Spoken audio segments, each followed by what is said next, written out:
The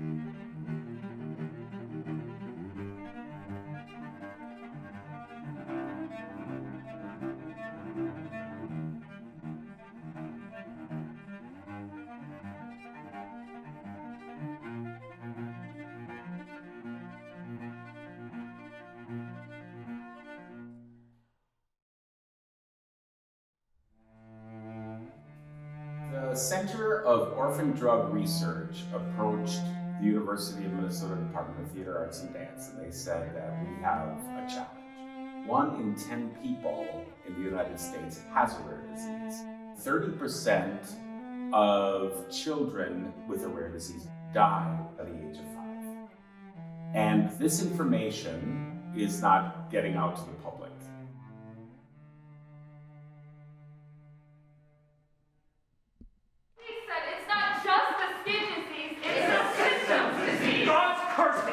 Run through the chorus part once. This first phase, a group of adventurous University of Minnesota theater students came together to start creating stories and then performing them in a final event. A play that was written by Kevin Kling and had stories of people who have rare diseases. In medical school, they say, when you hear hooves, think of horses, not zebras. That is, when a patient is sick, think of a common ailment, not a rare disease.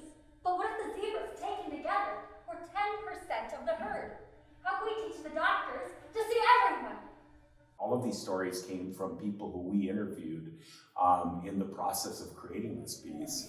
My name is Erica Barnes, and I am the mother of a little girl named Chloe who passed away at age 2 from a rare disease. We knew immediately that she would be a natural on this collaborative team. The doctors that I interacted with were full of compassion, but the system just isn't set up to meet the needs of rare disease patients. She continues to find resources for us as we go on to this next phase of creation.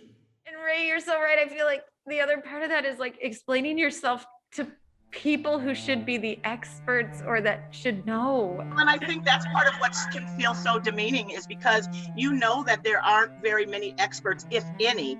And then when you start to talk about your lived experience, you start to talk about your complications, you know, you're actually told that you don't know what you're talking about, or made to feel like you don't know what you're talking about when you're the person who has lived with it. What perspectives can we bring into this room that fill this out?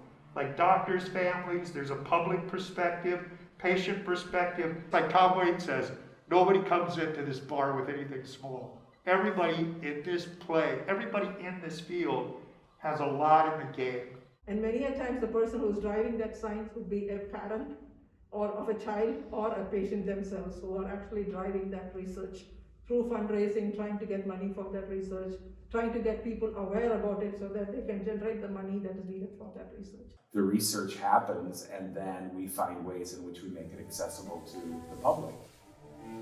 Brokenness is not its own master. Though it rise sphinx-like, foreboding behind the distant plains, go closer. Getting this information out is imperative in terms of the challenges that the rare disease community faces. We do need more money in order to make this happen. With this additional funding, we'll be able to have Kevin Kling take the first draft of the play that we performed here and turn it into a final product in which a group of professional actors from the Sod House Theater Company will take and then tour to Greater Minnesota. Lots of stuff has been happening before you, and other things will happen after you. This has been a dream, and yeah, I can't wait after just even hearing this little bit from you. You all made some very powerful statements along the way of not only the life of the individual, but the responsibility of us all. Having people now have a greater understanding of what a rare disease is. They will now be envoys going out into the community to share their knowledge as well. While there was no cure, there's always capacity in the human spirit to heal.